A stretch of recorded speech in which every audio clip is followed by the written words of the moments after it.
What's going on, family? I'm sitting here tonight. Let me cut this light on. Sitting here tonight, about to get loaded. Talk to you guys in this short video about felons in trucking.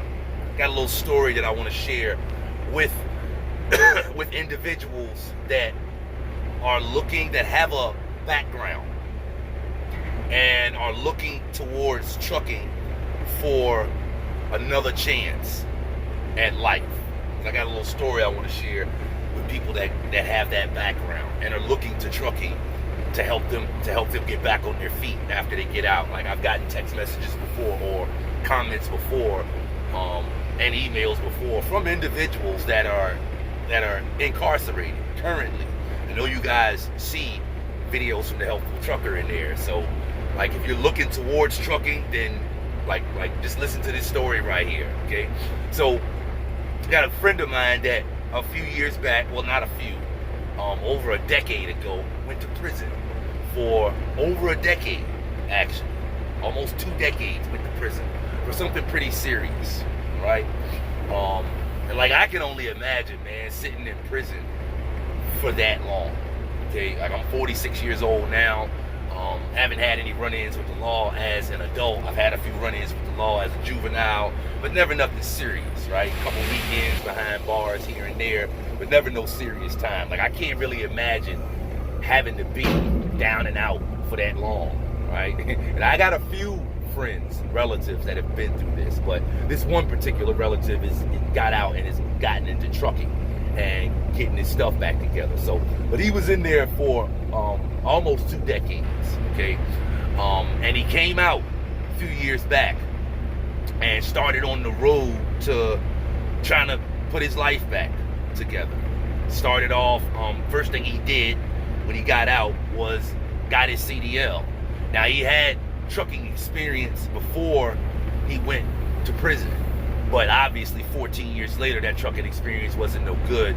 Obviously CDL wasn't any good or anything, right? As a matter of fact, he liked to tell stories about how, like, he used to drive the truck without needing a CDL, right? That's how far he go back, right?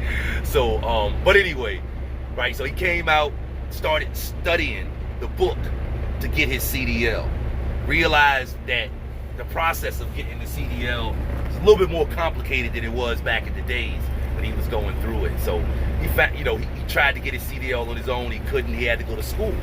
Went to a school. This is all around the start of the pandemic. So when things were first starting to get shut down and lines were starting to get long at different places and backlogs were starting to pile up at all of the different places, DMV, CDL schools, and all of that. And he's kind of caught up in the middle of all of that. So, like, he failed his CDL test 3 times, I believe. Once on his own and 2 times while he was in the school. And he'll admit that was simply because he wasn't really applying himself.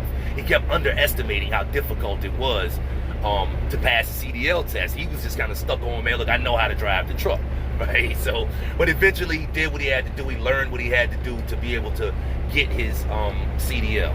And then the first thing he did was started driving for somebody else. Did work that he didn't want to do, but he did a line of work that he was kind of already familiar with, a similar line of work to what he was doing before he went to prison. But he did that for a few years. I want to say like a year and a half, maybe close to 2 years or something like that. Worked real hard and saved his money. And then he bought his own truck. That's the next move that he made. He got his own truck. He actually bought his own truck. And I know how much he paid for, but he didn't pay much for his truck. But he bought his own truck and he started running for himself. Been doing that for a while now. And then he bought a second truck. Bought a second truck maybe a few months ago. Maybe, I don't know, bought a second truck a few months back. And then today, he just put another driver on the other truck. Today it was cool because, like, this is the culmination of the whole story. If you're still here at this point, like, I appreciate you, but this is the culmination of the whole story. Today, his driver went out in his second truck for the first day, right? He didn't go to work today. He did some stuff around the house. But at the same time, when he checked the mail today, he got his papers that let him know that he's fully free, that he's off of probation, because he's been on paper since he got out. So he's still been limited to like how late he can stay out, he can't leave out the state and all that little crazy stuff. And we all know, like, truckers, the people that come to trucking because they want to be free. So everybody that's in trucking want to be free. So like, to be incarcerated for as long as he was, and then now he's, you know, free, but then he's still, you know, locked down, and because things have been on backlog and they can't really let him know, you know, when he's gonna be off of probation, like, that's kind of been an indefinite thing for him. It was a total surprise today when his papers came saying that he's a free man, that he's off of all of his probation, his parole, all of that stuff. He's totally free. And on the same day that he just got his second truck on the road, the dude was literally sitting on the porch crying with tears coming out of his eyes when he got that letter today. I asked him, I'm like, you didn't expect that at all? He was like, man, I had no idea that this right here was gonna be coming. So like, it's just one of those stories, man, where an individual that might be down and out right now, maybe even be in trouble with the law, maybe even have felonies on their record. We know how society is as far as, you know how it is as far as coming back into society with people that have felonies. Like, you're supposed to have paid your debt to society when you're set free, but a lot of you guys know that, like, it's still incredibly difficult for you guys to reintegrate into society. But trucking is still an industry that you can do that in, and I can't even guarantee that he would be feeling as happy as he is right now if he had just came out and took the route of trying to get a job driving for somebody, which he did at first. But like, I can't even say like if you're coming out and trying to get a job with a mega carrier, or I can't really speak to that story. I can speak to the story of the individual that's willing to come out, work hard, and then buy into what some people refer to as the American dream, like betting on yourself.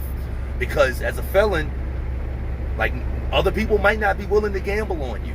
That might be a hard road that you got ahead of you if you're not willing to take that gamble on yourself, right? So if you are in that same situation that he has been in for over a decade now, right, and you got things on your record that you feel may be preventing you from moving forward, and you know you need a way, you know you got a family, you know you got a life that you want to try to recoup, and you want to try to put together, and you're considering trucking is an industry that can do it for you. It's doing it for my homie